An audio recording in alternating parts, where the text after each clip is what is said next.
And good evening. We start with that late-breaking news tonight. Former FBI Director James Comey has just been indicted on 2 counts. Comey is charged with making a false statement and obstruction.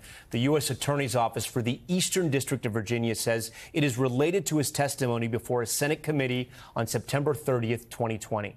Attorney General Pam Bondi posting on X, quote, "No one is above the law."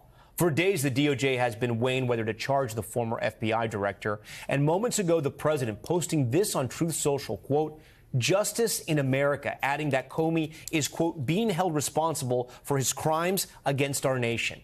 Laura Jarrett is here with that breaking news. And Laura, walk our viewers through this, what has happened, because it's never happened in our history. It's never happened. We've seen a lot of firsts in this administration and the last one, but this is truly remarkable, Tom. This is the man who once served as the top law enforcement officer of our country, now indicted by a federal grand jury. We are just getting the actual indictment. We had wondered who it would be signed by, what it would say. It's very brief, only 2 pages, providing very little detail at all beyond what we've already reported, Tom, about it having to do with obstruction to Congress, about having to do with a false statement to Congress stemming from his testimony back in 2020. He was asked by Senator Ted Cruz about whether he had ever authorized a leak to the media, approved someone else making that type of leak. He said he stood by some earlier testimony where he had denied any wrongdoing.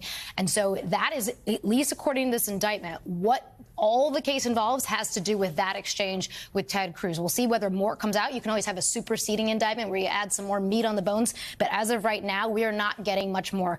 Apparently, according to our producer who was in the room, the actual interim U.S. attorney, Mr. Trump's former defense attorney, Lindsay Halligan, who's been put in place right now, she was in the courtroom. There was a lot of back and forth and confusion about the counts, whether, in fact, the jury had returned a true bill, actually indicted him on all of these counts.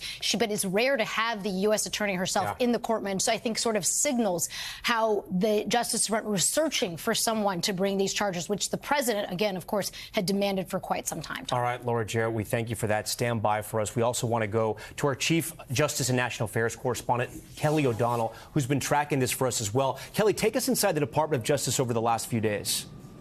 Well, as Laura was just saying, the search for a prosecutor who would bring these charges was a big part of the backstory here. And on the true bill that you were talking about, Lindsay Halligan's signature does appear. She is a person who has just been placed in this role as the U.S. Attorney for the Eastern District of Virginia, coming into that post from the White House, and prior to that, as a personal lawyer for President Trump. She has not ever been a prosecutor.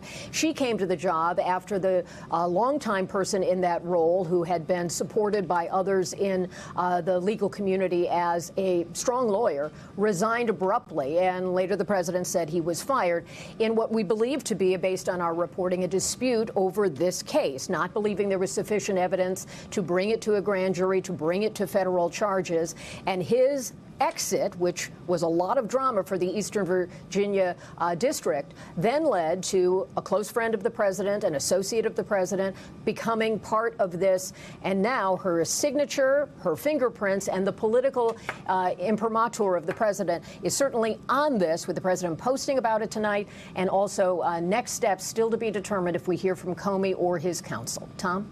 We thank you for that. We're going to come back to Laura now. Laura, we're hearing a lot of reaction from the president, from the director of the FBI, and from Pam Bondi as well. This could all be part of Comey's case as well, correct? Absolutely. Everything that has been said in the public, Tom, everything is going to go in what's called a memo to try to get this case dismissed, thrown out of court before it ever goes to a jury. And I assure you that that's what the defense counsel for Comey is doing right now, is gathering all of that information. We don't know yet what judge will be this will be in front of, but a judge will be the one to decide that. Okay, Laura Jarrett, we thank you for that. We thank you for watching. And remember, stay updated on breaking news and top stories on the NBC News app, or watch live on our YouTube channel.